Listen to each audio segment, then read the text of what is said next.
உலகு எலாம் உணர்ந்து ஓதற்கு அறியவன் சொன்னால் அது ஆகம பிரதிஷ்டையிலே வந்த ஒன்றுதானே தவிர வேத பிரதிஷ்டை என்பது கிடையாது. வேத பிரதிஷ்டை என்பது ஆன்மார்த்தமாக செய்யக்கூடியது, ஆகம பிரதிஷ்டை என்பது பரார்த்தத்துக்கு உரியது என்று வைத்துக்கொள்ளும். அதனால் இந்த ராமனை பற்றி வந்ததால் அதை நான் சொல்ல வேண்டியதாக இருந்ததுங்க. முனீதன் நீள்வரை உச்சி மேல் முழங்கி வான் நிவந்து தனித நீர்மழை பொழிவன தடஞ்சிலை ராமன் கனிதல் நீர்மையால் ஆலவாய் கண்ணுதல் முடிமேல் புரித நீர் திருமஞ்சனம் ஆட்டுவான் போல என்று வருது.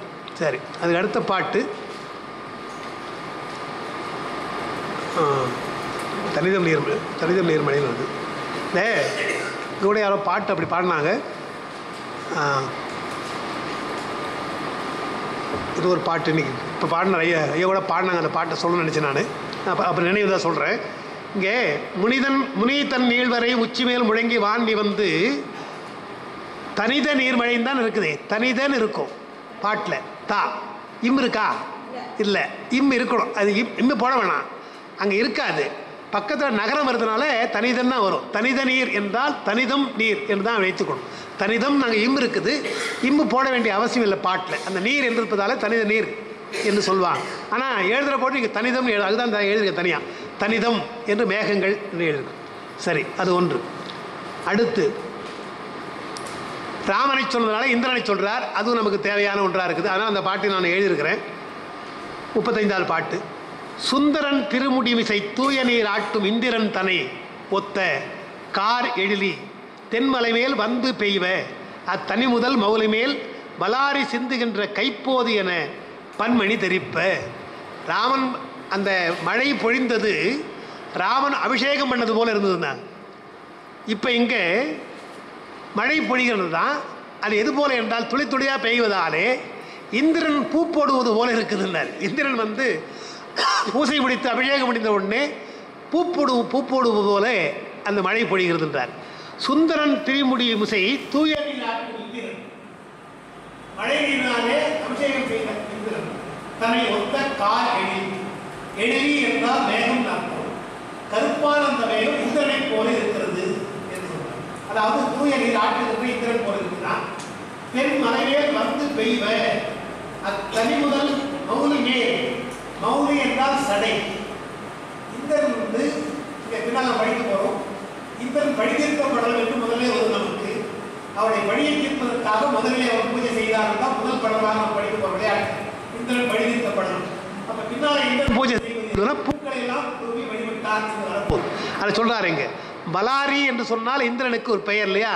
பலன் என்ற அந்த அசுரனை அவன் அடித்தான் என்பதாலே வலாரி என்று பெயர். வலாரி தலாரி என நம்ம கந்தரனுடைய பாட்டு வரும். வலாரி வந்து பெய்வ அத்தனி முதல் மௌலி மேல் வலாரி சிந்துகின்ற கைப்போது என, கைப்போது என்றால் கையிலிருந்து வருகின்ற மலர்கள் என பன்மணி தெரிப்ப. மழை அந்த மலையிலிருந்து மேகம் வருவதாலே அந்த மழை நீர் பல மணிகளை கொண்டு வந்ததான். ஏன்னா கடலில் வந்து முத்து மழலாம் இருக்குமா, எடுக்கின்ற தண்ணீரோடு அந்த மணி முத்தெல்லாம் வந்ததாலே மழையாக பொழிகின்ற பொழுது அந்த மணிகளெல்லாம் பெய்கின்றன என்று சொல்லுகிறார். அது பூக்களைப் போல அந்த மழை நீர் தெளிக்கிறது என்று சொல்கிறார். சுந்தரன் திருமுடிமிசை தூய நீர் ஆட்டும் இந்திரன் என்று முதல் பாட்ட ராமன், இங்கே இந்திரன் என்று சொல்லியிருக்கிறார். இந்திரனை சொல்லுகிற பொழுது அதே ஞானசம்பந்தருடைய பாட்டு அங்கே எழுதியிருக்கிறேன். இந்திரன் பூஜை செய்தது நமக்கு நிறைய இடங்கள் தெரியும். இந்திரன் பழி தீர்த்தது பின்னால் நான் வரப்போகுது. இந்திரன் நிறைய பூஜை செய்தான் என்று நமக்கு தெரியும். ஒரு இந்திரன் அல்ல, பல இந்திரன் நமக்கு உண்டு. ஒன்றல்ல ரெண்டல்ல, பல பேர் இந்திரன் நமக்கு உண்டு. அதனால் ஞானசம்பந்தன் சொல்கிறார், ஒரு இந்திரன் இங்கே சொல்கிறார். முன்னொரு திரு கண்ணார் கோயில் பதிகம். அது திரு கண்ணார் கோயிலை பற்றி சொல்கிற பொழுது அங்கே இந்திரன் வழிபட்டான் என்பது தல வரலாறு. அந்த வரலாற்றை அப்படியே ஞானசம்பந்த பெருமான் எடுத்து பாடுகிறார். முன்னொரு காலத்து இந்திரன் உற்ற முனி சாபம் பின்னொரு நாள் அவ்விண்ணவர் ஏத்த பெயர்வு எய்தி தன்னருளால் கண் 1000 ஈந்தோன் சார்பு என்பர். அந்த திரு கண்ணார் கோயிலில் பாடுற பொழுது ஒரு விஷயத்தை சொல்லியிருக்கிறார் தெரியும். அதாவது அகலிகையினாலே ஆசைப்பட்டு கௌதம முனிவர் சபிக்கிற பொழுது உனக்கு 1000 அறிகுறி உண்டாக என்று தான் சொல்லிட்டார். கடுமையான சாபத்தை கொடுத்துட்டார். எனவே அவன் வெளியில் வர முடியாமல் அவமானத்தாலே குறுகி போகிறான். குறுகி போகிற பொழுது அவன் என்ன செய்கிறான்? பெருமானை வழிபட்டு இந்த சாபத்தை தீர்க்க வேண்டும் என்று எண்ணுகின்றான். அதனால் என்ன செய்தானாம்? வழிபடுகிறான். வழிபடுகிற பொழுது அவற்றை பெருமான் என்ன செய்தார்? அது பெரிய சாபம், முனிவன் செய்த சாபம் பெரிய சாபம் அப்பா, அவள் சீக்கிரம் நீ செய்த தவறு மாறாது என்பதனாலே வேண்டுமானால் அதை கண்ணாக நான் மாற்றுகிறேன் என்றுதான் அந்த அறிகுறியெல்லாம் கண்ணாக மாற்றினார். எனவே அவருக்கு திரு கண்ணார் கோயில் என்று அதுக்கு தான் பெயர் என்று சொல்லி அந்த வரலாற்றை ஞானசம்பந்த பெருமான் எடுத்து பாடுகிறார். முன்னொரு காலத்து இந்திரன் உற்ற முனி சாபம், முனி கௌதம முனி, அவருடைய சாபத்தினாலே இந்திரன் உற்ற அந்த குறை இருக்குது அல்லவா, அதை பின் ஒரு நாள் பின்னாலே ஒரு நாள் விண்ணவர் ஏத்தன்னார். வானவர்கள்லாம் தேவரெல்லாம் வேண்டாம், எங்களுடைய தலைவனுக்கு இப்படி ஒரு குறை நேர்ந்து விட்டது என்று தொண்டர்கள்லாம் வழிபடுகிறார்கள். இந்திரன் வழிபடுகிறார். விண்ணவர் ஏத்த பெயர்வு எய்தி அந்த அறிகுறி என்று இருக்கின்ற அந்த அவமானம் நீங்கி தன்னருளால் பெருமானுடைய அருளால் கண் 1000 பெற்றோன் சார்பு ஈந்தோன் சார்பு, அந்த 1000 கண்ணை கொடுத்தான் என்று வருகிறது இல்லையா. அதனால் இந்திரனுடைய வழிபாட்டு நமக்கு தேவாரங்களே அங்கங்கே சொல்லப்படுவதை நம்ம அங்கே எண்ணி பார்க்க வேண்டும். அது 36வது பாட்டாக இருக்கிறது. சரி, அதுக்கு அடுத்து 37வது இல்லை 36 35 பானும் 36. அதுக்கெல்லாம் நான் உங்களுக்கு பாட்டு தரல. அந்த அருவிகளை பற்றி சொல்கிறார். அருவி எது போல இருக்கிறது என்று சொல்கிற பொழுது உயிர்களுக்கெல்லாம் அந்த பூமி மாதா, பூமி மாதாவாக இருக்கிறாள். அந்த அருவிகள் இருக்குதே அதுதான் மாதா தருகின்ற பால், உயிர்கள் எல்லாம் குழந்தைகள். அதான் அந்த கருத்து, அதான் அந்த பாட்டில். உடுத்த தென்கடல் மேகலை உடைய பார்மகள். பார் என்றால் பூமி, பூமி ஒரு பெண் என்று சொன்னால் அவள் உடை உடுத்தணும் இல்லையா, அந்த உடை எது என்றால் கடல் என்று சொல்றார். உடுத்த தென்கடல் மேகலை உடைய பார் என்றார். கடலையே ஆடையாக மேகலையாக கொண்டிருக்கின்ற பூமி மாதா என்றார். அதை ஏன் அப்படி சொல்லுகிறார் என்றால், உடை உடுத்திருக்கின்ற பெண்கள் குழந்தைக்கு பால் தருகிற பொழுது தன்னுடைய மார்பு உடையை கொஞ்சம் நீக்கித்தான் தருவார்கள் என்று நமக்கு நன்றாக தெரியும். அதுபோல பால் இந்த உயிர்களுக்கு கொடுப்பதற்கு மழை பெய்கிறது என்று சொன்னால் அந்த கடலாகிய ஆடையை கொஞ்சம் விலக்குதல் போல அந்த மேகம் பூந்து தண்ணீரை கொள்ளுகிறது. அதுதான் அந்த வார்த்தை சொல்றார். உடுத்த தென்கடல் மேகலை உடைய பார்மகள் தன் இடத்து உரித்த பல்லுயிர்க்கெல்லாம், தன்னிடத்திலே உரித்த உயிர் என்று சொன்னால் கடல் தான் இந்த உயிர்களை உண்டாக்கியது என்றார். இந்த இன்னைக்கு சயின்ஸ் அதுதான். நிலம் தோன்றுகிற பொழுது தண்ணீர் இல்லை என்றால் உயிர்கள் வந்திருக்காது என்று சொல்லி முதல்ல தண்ணீரில் தான் நமக்கு அந்த உயிர்கள் தோன்றினேன்னு பார்க்கும். தன்னிடத்து உரித்த பல்லுயிர்க்கெல்லாம் இறங்கி தன் கொங்கை தடத்திற்கு இனி பால் என மார்பகத்திற்கு சுரக்கின்ற பால் போல தடவரை முகடு கொடுத்து மலையாக இருக்கின்ற உச்சி, மலை உச்சிதான் மார்பகம், அருவிதான் பால், பூமிதான் தாய். எனவே பூமி மடந்தை, அவளுடைய ஆடை கடல், மலை அவருடைய மார்பகம், அங்கிருந்து ஒழுகின்ற பால் அந்த அருவி என்று சொல்லி உயிர்கள் எல்லாம் அதை பருகி உயிர் வாழ்கின்றன. தொடுத்து வீழ்வன இழும் என தூங்கு வெள்ளருவி. தூய்மையான வெள்ளருவியாக இருக்கிறது. வெண்மையான அருவியாக வருகிற பொழுது இழும் எனன்னு வருது இல்லையா. அந்த இழும் என்பது ஓசை குறிப்பு தான். ஓசை குறிப்பு. மென்மையான அந்த அருவி எழுகிற பொழுது ஒரு ஓசை கேட்குது இல்லையா, அந்த ஓசையை சொல்கிறாரு, இழும் என சொல்கிறார். அப்போ அருவி என்று வைத்துக்கொள்ளும்.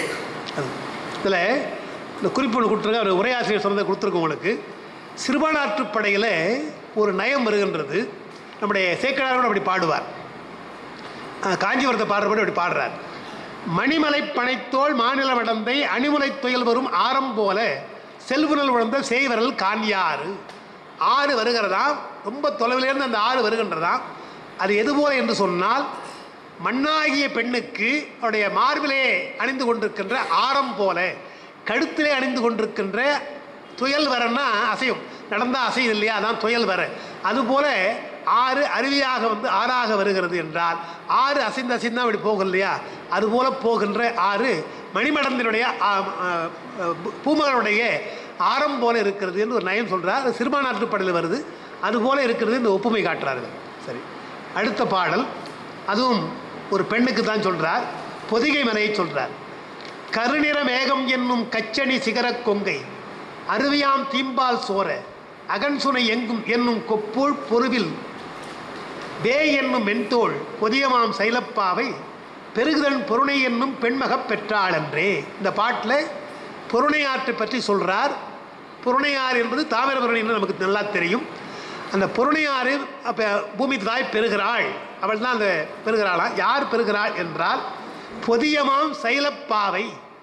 சைலம் என்றால் மலை, பொதிகை மலையில்தான் அந்த புறணையாறு உற்பத்தி ஆகிறதா. எனவே அந்த பெண்ணை பெறுகிறாள், புறணை என்ற பெண்ணை பொதிகை மலையிலே தாயாக இருந்து பெறுகிறாள் என்று வருது. பொதியமாம் சைலப்பாவை மலைமகள் பெறுகிறாள். அதுக்கு சொல்கிற பொழுது இங்கே நீங்கள் பார்க்கலாம், அந்த 4ஆம் பக்கத்தில் பொதிய மலை ஒரு பெண், கொப்பூடு இருக்கு இல்லையா, பெண்ணுடைய கொப்பூடு தான் சுனை, மலையில் இருக்கிற சுனை நீர். அதில் இருக்கிற மூங்கில்கள் எல்லாம், வே என்றால் மூங்கில், அது தோல், பெண்ணுக்கு தோல். கரு மேகம்தான் கச்சி, மார்பு கச்சி கருமேகம், சிகரம்தான் மார்பகம், அருவிதான் பால். தாமிரபண்ணி பொருணை மகள். பொதிகை மலை, பொதிகை மலையிலிருந்து அருவி பொழிந்து தாமிரபரணி ஆறாக வருகிறது என்று சொன்னால், இதுபோல் அங்கே இருக்கிற சுனையெல்லாம் கொப்பூழாக இருக்கிறது, மூங்கிலெல்லாம் தோளாக இருக்கிறது என்று சொல்லி அருவி பாலாக முகடு அல்லது உச்சி என்பது மார்பகமாக இருந்து அங்கே வருவது என்று உருவகமாக சொல்கிறார். அது அந்த பொதிகை மலையிலிருந்து புறணையாறு வருகிறது என்று சொல்லி, அந்த புறணையாறு எப்படி வருகிறது அடுத்த பாட்டை சொல்கிறார். ஒரு குழந்தைக்கு பிறந்தவுடனே அது குழந்தை அல்லவா, எனவே குழந்தை போல என்று அந்த புறணைக்கு சொல்கிறார். என்ன பண்ணுறார், குழந்தை என்னென்ன பண்ணணும்னு சொல்கிறார். முதல்ல குழந்தை என்ன செய்யும், பேச்சு வராமல் கத்தும், வெறும் ஓசையை எழுப்பும், பேச்சு வராமல் ஓசை எழுப்பும். அப்புறம் தவழ்ந்து போகும், அப்புறம் அது நடக்கும், அப்புறம் எந்த பாத்திரனையும் உருட்டி விளையாடும். இதெல்லாம் அந்த குழந்தையுடைய விளையாட்டு. அது எது முக்கியம்னு தெரியாது, எல்லாத்தையும் போட்டு கீழே போட்டு உடைக்கும். அதுபோல் இந்த பொருணையாறு குழந்தையாக என்னெல்லாம் செய்கிறது என்று அங்கே பாடுறார்.